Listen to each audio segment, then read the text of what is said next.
दोस्तों, एक बार फिर हमारे न्यूज़ चैनल पर आपका स्वागत है। हमारा कार्यक्रम जरा बच के इसे देखना ना भूलें।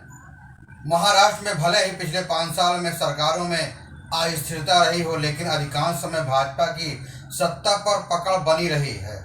वहां सत्ताधारी महायुति के वोट शेयर को कम नहीं है, लेकिन असल चुनौती घटक दलों में सीटों को लेकर खींचतान की है। महाराष्ट्र चुनाव में हरियाणा के नतीजों के कारण भाजपा का पलड़ा भारी है और सत्तारूढ़ गठबंधन के सहयोगी एकनाथ शिंदे की अगुवाई वाली शिवसेना और अजित पवार की अगुवाई वाली एनसीपी के बीच चुनाव से पहले महाराष्ट्र में उथल पुथल मची हुई है।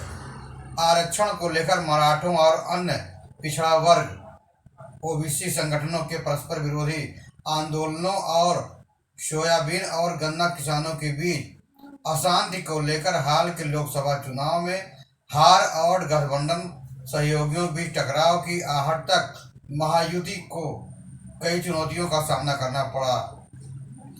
सरकार को कानून और व्यवस्था के मोर्चे पर भी आलोचना का सामना करना पड़ा।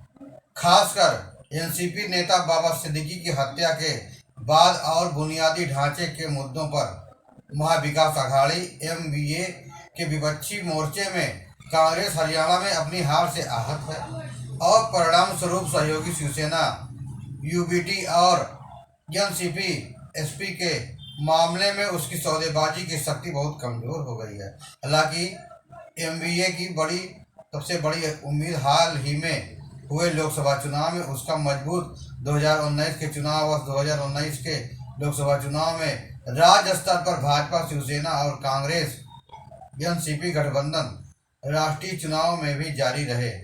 एनडीए ने जब अपनी लोकसभा सीटों की संख्या 43 तक बढ़ा ली, जबकि यूपीए 5 सीटों पर सिमट गई। विधानसभा क्षेत्र स्तर पर सभी भाजपा ने फिर से 122 क्षेत्रों में बढ़त हासिल की। शिवसेना ने 105 क्षेत्रों में बढ़त हासिल की, जिससे वे विधानसभा में बहुमत के लिहाज से आसानी से दूर हो गए। एनडीए और यूपीए ने 2019 का विधानसभा चुनाव फिर से साथ मिलकर लड़ा, लेकिन इस बार त्रिशंकु विधानसभा बनी। भाजपा ने 105 सीटें जीती और 25.75% वोट शेयर हासिल किया। इसके बाद शिवसेना ने 56 सीटें जीती, 16.41%। एनसीपी ने 54 सीटें जीती और 16.71%, और कांग्रेस ने 44 सीटें जीती और 15.87% वोट शेयर हासिल किया।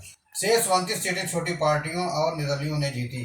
किसी भी पार्टी को पूर्ण बहुमत नहीं मिलने तथा मुख्यमंत्री पद को समान रूप से साझा करने पर मतभेद के कारण भाजपा शिवसेना गठबंधन टूटने के बाद राज्य में कुछ समय के लिए राष्ट्रपति शासन लगा दिया गया। कुछ दिनों बाद भाजपा और अजित पवार के नेतृत्व वाली एनसीपी के एक धड़े ने सरकार बनाने का दावा पेश किया। हालांकि अनुमान लगाते हुए कि जल्दबाजी में बनाया गया गठबंधन कुछ एनसीपी विधायकों की चुप्पी के कारण फ्लोर टेस्ट में अपनी ताकत साबित नहीं कर पाया। फडणवीस और अजित पवार ने जल्दबाजी में आधी रात को सीएम और डिप्टी सीएम की शपथ लेने के बाद इस्तीफा दे दिया। यह गतिरोध तभी समाप्त हुआ जब शिवसेना, एनसीपी और कांग्रेस ने एमवीए का गठन किया। पर्याप्त संख्या के साथ उद्धव ठाकरे के नेतृत्व में सरकार बनाने का दावा पेश किया गया। 2019 के चुनाव के बाद का परिदृश्य एमवीए सरकार अल्पकालिक साबित हुई।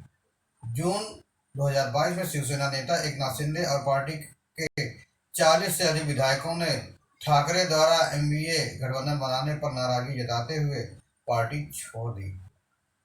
इस आरोप के बीच भाजपा सरकार को गिराने के लिए शिवसेना में दल बदल की साजिश कर रही थी। तत्कालीन राज्यपाल भगत सिंह कोश्यारी ने फ्लोर टेस्ट की मांग की, जिसके बाद फडणवीस ने ठाकरे के खिलाफ अविश्वास प्रस्ताव की मांग की। ठाकरे ने इस फैसले को सुप्रीम कोर्ट में चुनौती दी, लेकिन असफल रहे और विश्वासमत होने से पहले ही इस्तीफा दे दिया। कुछ ही समय बाद शिंदे की शिवसेना और भाजपा ने मिलकर महायुद्ध सरकार बना ली और शिंदे मुख्यमंत्री बने। हालांकि शिवसेना गुटों के बीच खींचतान तब तक अदालतों में जारी रही जब तक कि विधानसभा अध्यक्ष राहुल ने इस साल की शुरुआत में पार्टी का नाम और चुनाव चिन्ह शिंदे गुट को आवंटित नहीं कर दिया, जिससे ठाकरे को अपने गुट का नाम बदलकर शिवसेना उद्धव बाला साहब ठाकरे रखना पड़ा। सुप्रीम कोर्ट ने कहा कि फ्लोर टेस्ट का आदेश देने का राज्यपाल का फैसला अवैध था। अगर पूर्व सीएम ने फ्लोर टेस्ट से पहले इस्तीफा नहीं दिया होता तो ठाकरे के नेतृत्व वाली सरकार को बहाल करने का अधिकार होता। जुलाई 2023 में एक और पार्टी विभाजन ने राज्य को राजनीतिक उथल पुथल में डाल दिया। इस बार अजीत पवार एनसीपी से अलग हो गए और 40 विधायकों को लेकर भाजपा के नेतृत्व वाले महायुद्ध गठबंधन में शामिल हो गए। वे डिप्टी सीएम बन गए। अजीत पवार लंबे समय से अपने चाचा एनसीपी सुप्रीमो शरद पवार से नाराज चल रहे थे। शिवसेना के विभाजन की तरह अजीत के दलबदल के कारण एनसीपी के नाम और चुनाव चिन्ह को लेकर भी विवाद पैदा हुआ, जिसका फैसला इस साल की शुरुआत में चुनाव आयोग ने अजीत के पक्ष में कर दिया, जिसके कारण शरद के गुट का नाम बदलकर एनसीपी शरदचंद्र पवार कर दिया गया। यह खबर आपको कैसे लगी? फिर मिलेंगे नई जानकारियों के साथ, नई खबरों के साथ। धन्यवाद।